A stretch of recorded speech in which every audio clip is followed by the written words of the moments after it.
Hey everybody, welcome to another responsive web design video. In this video I'm going to show you one of my approaches to designing a responsive website. I like to use a progressive approach where we start with a sort of default which is going to look good on small screens, and then as we hit breakpoints that get larger and larger and larger for larger screens, we add things, we change the way things are arranged. In this video, I'm going to talk about using multiple linked style sheets with conditional statements in the media query. And I'm also going to talk about using flexbox because I think it's a pretty cool technology and it's now implemented on all browsers. So why not start using it? Let's first take a look at the web page. I built this in advance.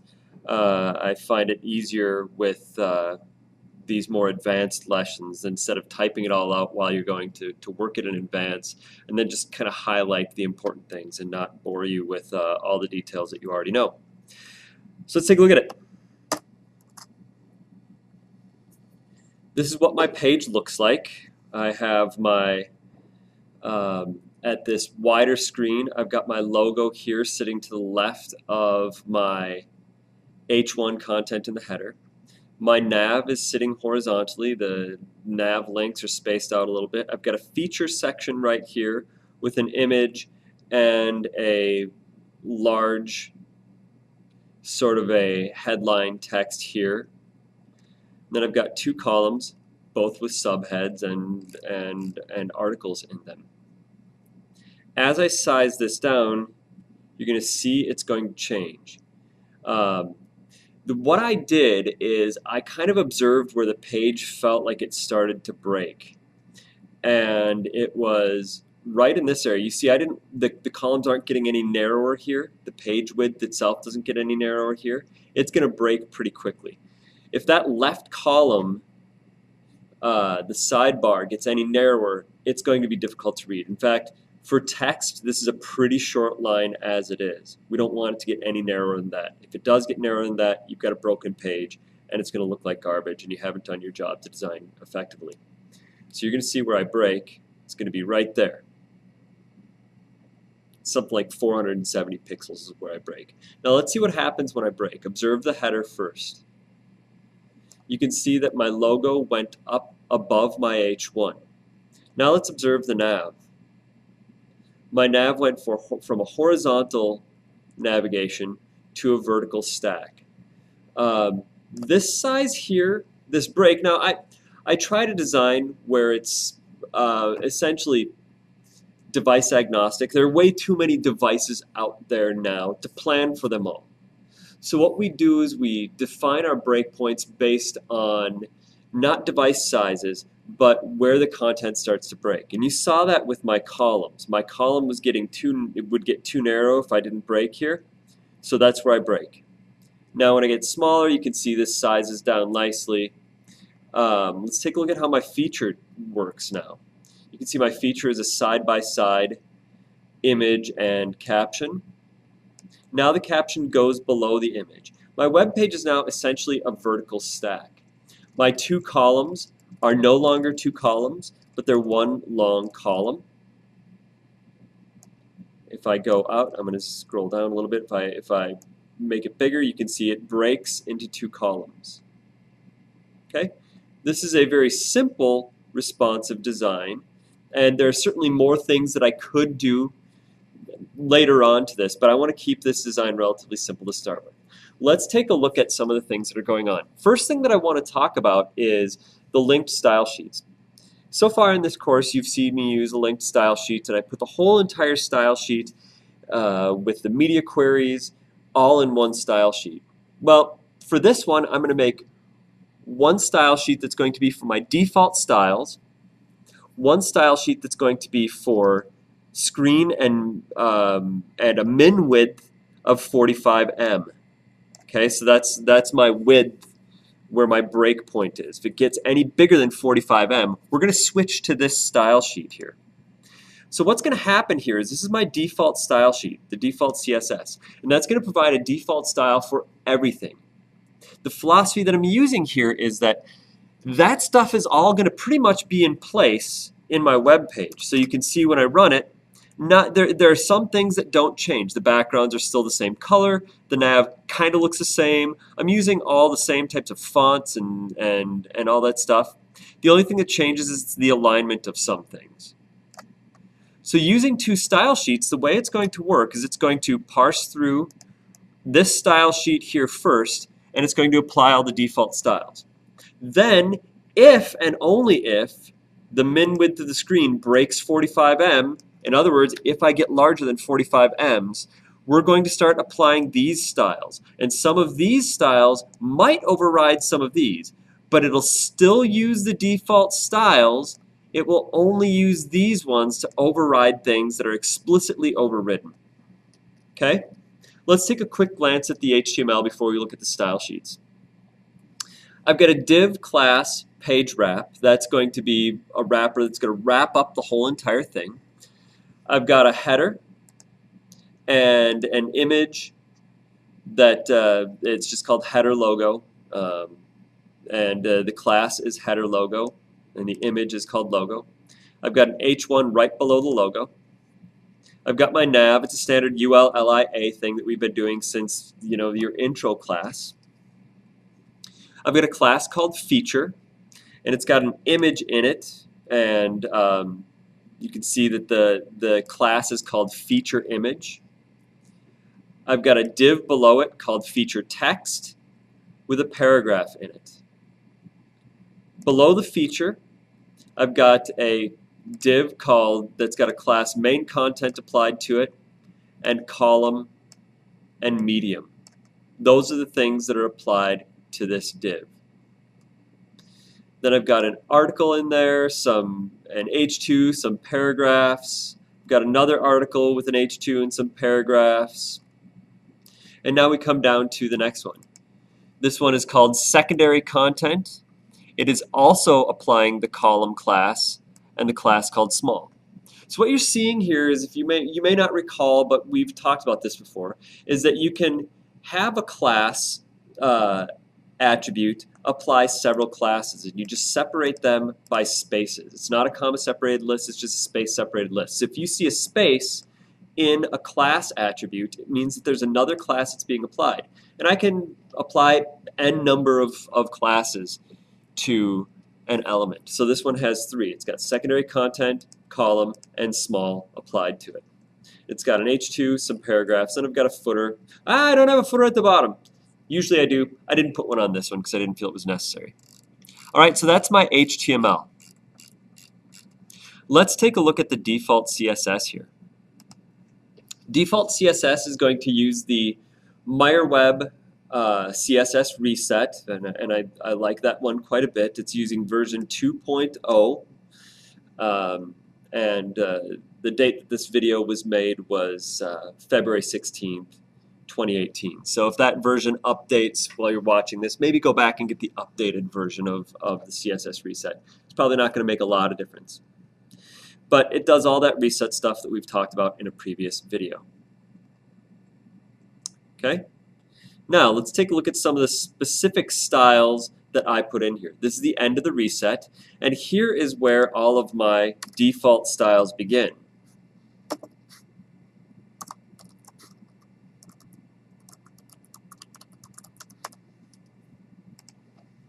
Nav, header, footer, div, and article are all going to get something called box sizing border box. Now what this does is it ensures that the width of the box is only going to take into account the width that you set on it. You may recall in previous videos where we talked about how the width of a box using the box model in HTML is the sum total of the border, margin, and padding and width all applied together. And let's say you had 45% width, but you did 2% padding on both left and right. That would make it 45 plus 8. That would give you 53% pad, or 53% overall width. Well, what this does, the box sizing border box, is it makes sure that the width is the only thing that's accounted for in the width. So if you add padding in there, it's going to kind of it's going to put the padding in there, but the overall width of the box will still stay 45%. Nav ULLI, I'm just giving it some colors and aligning the text and all that kind of stuff. The nav, I'm going to set a max width on it. I set a max width to 45M. I don't want it to get bigger than 45M. Okay? Border, background color, and margin 0 auto so that the nav sits in the center of its containing element. Now let's take a look at the feature. This is our first thing where we're using flex. Display attribute has, you've seen before, inline block, but it's also got one called flex.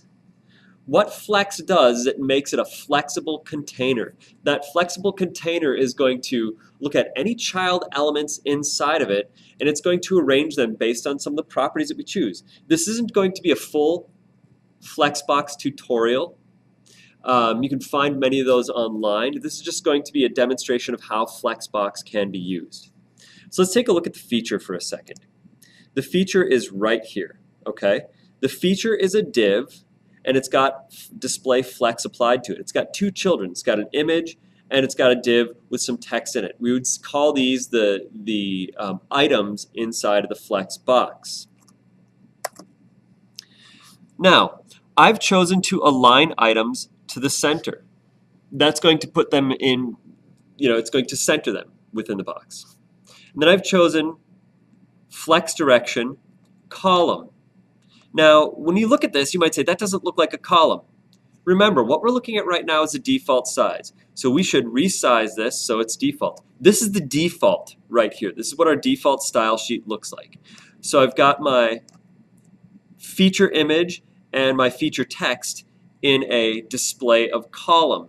Okay, so the flexbox changed it to column here, and out here it changed it to row. See how the flexbox is switching those? Normally we would have done something like this with a float. And how would you get the text to center vertically like this perfectly? Well, that's a good question. There's no good way of doing it without flexbox. I mean, you could do it by sort of fudging it with margins or paddings and hope to God that you get it right, but you're not always going to get it right. Flexbox gets it right every time. So let's take a look at the vertical stack here. It is column, and then justify content center. That means it's going to center the content horizontally within the box. So these two things are going to sit centered inside of the feature. Well, they take up 100% the width of the feature, but if they were narrower, they would sit in the center of it. You can see that with my nav. We'll get to that in just a second. I set the margin to 0 auto and padding to 2%. Okay, so this is the neat stuff right here. Take note of that. Flex, align items is going to align them vertically. Flex direction determines how they're going to be stacked, either vertically or horizontally. The children items are. And justify content is going to determine how they're going to be justified within their container, left or right. Set all my images to a max width of 100%. I didn't do all of the flex image stuff that you might have found in the previous videos. I just wanted this to be kind of quick and dirty. If you want to really make these flexible images, take a look at some of the stuff that we did in the previous videos for responsive design. The header also is displayed flex. And I align my content, my items to the center, so vertically they're centered. And flex direction is a column. If we look at this by my default, they are a column and they're centered. Okay? Padding is 2% and 0. Width is 85% and margin is auto. So once again, this is my flexbox. It is going to change as it gets larger. Okay? And we'll look at that change on our larger style sheet. Header logo has a max width of 150 pixels. I didn't want it to get any bigger than that because that's the size that it was designed. All divs have box sizing, border box, and article has a padding of 0 and 4%.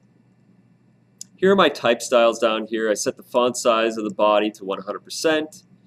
H1, 2, 3, 4, 5, 6. All of them have a 2% margin, and they're all using Josephine Sands. That's a Google font. Paragraphs, you can see, I'm not going to go over all the paragraph styles. You can see that I've set some styles for the paragraphs with line height, margins, and font size. My H1, H2, H3 specifically sized all the way down to H6 at 0.75 em. And then features text, you can see I've given it a font size, and I've given it the Montserrat font family from Google Fonts. So that is the basics of my default CSS. This is going to provide a default for my page so that when it opens on a browser that's smaller than 45 em, it's going to look like this. Now, when we get past 45 em, boom, one of our other style sheets is going to kick in. Maybe if I get bigger than something like, I don't know, 1024 pixels, we'll do something else. I'm not sure. I haven't decided. This is just going to use two different style sheets with one breakpoint. Okay? Let's look at that style sheet. And the style sheet is called Screen Min 45em CSS. And this one is going to kick in at, if we take a look at the HTML, right here, media, screen, and min width 45 em. So when we exceed 45 em, this style sheet will get used. So let's look at it. Now I've set my page wrap to 85%. I've given it a min width of 790. So the wrapper is never going to get narrower than 790 pixels. And you see that. And the reason that I did that was because if I go below 790, that right column is going to start to look too small. Normally you don't want to have this horizontal scroll here, so I might actually change that breakpoint to be 790 pixels instead of the 45 em. But I just wanted to show you how to set a min width. Okay? So max width is 85% for the page wrap. Min width 790, margin 0 auto, so it always sits in center. Now here is where I'm changing the way the header behaves. This is a flexbox. Remember, I set my default style on my header such that the header was going to be display flex. Now the way this is going to work is, as I said before, the default styles will all parse by the browser and they get applied. And then we're going to override things that we need to override with after the breakpoint. Header is still going to be display flex. I don't have to redefine that here. I don't have to say display flex right here on line 7 because the default styles already said it's display flex. So right here, all I have to do is just change the flex direction to row. And then justify content, flex start. So what does flex start do? Let's take a look at that header and see where it is. It's going right over here on the left side. Flex start means that the child items of the flex box will shift over either to the left, or if you did flex end all the way to the right. But there are other ways of justifying. You can take a look at those on the Flexbox API if you wish. But this one is doing flex start, so it shifts my logo and header over to the left. Distributes those items nicely. So that's how I did the change in the header. Pretty simple. Margin left, I added 4% because I wanted to have a little bit of space right here on the margin. I didn't want to have the logo all the way over. I wanted to have just a little bit over. You know, I might change that. I don't know. If I were to design this, I'm not sure what I would do. But for that, when I did this, that's what I chose to do. Nav UL. Display becomes flex. And flex direction is now a row. I center the items and I justify content to flex start. So let's take a look at that. It's displayed row now instead of column vertically. So this was display column. When I hit my breakpoint, it's display row. Justify items at the start. So they go all the way over to the left. Pretty nifty, huh? We'll take a look at the other flex box now. So the nav, I gave it a little bit of padding and a max width of 100%. The feature, already was a flexbox, so I don't have to define that again. I give it a max width of 790, so it doesn't get any wider than 790 pixels. And then a flex direction of row, so that now my image and text, the paragraph text, are going to be in a row. I've got them centered, and then I've justified content space between. So what it's going to do is even out the spaces in between these things.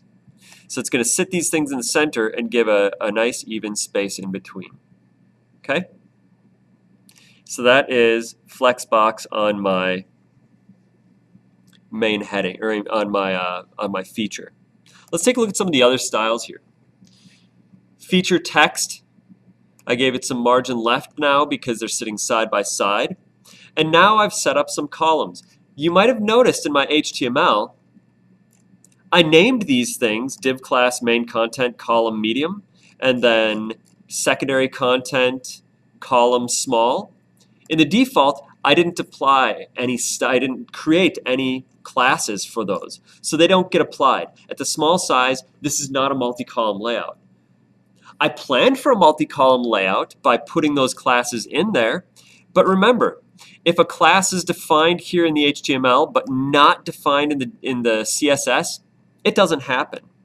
It's not going to happen until I define those styles. So I defined them here. I defined my class called column, which is just a float left. I've defined my class called small to be a width of 30%. I've defined my class called medium with a width of 70%. And then my feature image is now floated left with a 40% width, which I really don't need to do. If I take this out, does it cause a change? Well, you're going to see it got a little bit bigger, but it's still flexboxed.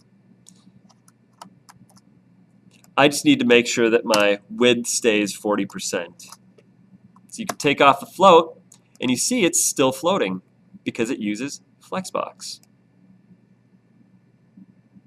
Okay? So once again, the philosophy behind this is I had a plan in place for a small screen and then a wider screen. I designed for the small screen for my default. And as I start to hit those wider and wider breakpoints, I start to add features. I change the way those flex boxes work. I change the way those classes are applied. I named these divs with classes, but I didn't apply them until the wider breakpoint. Okay? This is a great way of designing because when you start with a multi-column layout and then start to chip away things with your breakpoints, your style sheets can get bigger and bigger and bigger. This is sort of a progressive style. In your default, you put all the styles that you want for everything, and then as you get into those bigger ones and bigger ones, you add just a few features or tweak just a few things. You define the behaviors in the default and then modify those behaviors just slightly as you get to bigger and bigger breakpoints. Now, as I get to even a bigger breakpoint, the changes might even be fewer, far fewer than this, because I've already got a lot of the defaults in place for wider screens with default and then screen min 45M. So we're always progressively making wider and wider min widths. So maybe my next min width would be something like, I don't know, 80M. I haven't really looked at what my content would look like at 80M, but I could, see where it starts to break again, where my line lengths get too long or whatever, and then maybe make 3 columns or maybe do something else entirely with it. But this is your basic tutorial on how to think small to wide and a little bit about Flexbox. Thanks for watching.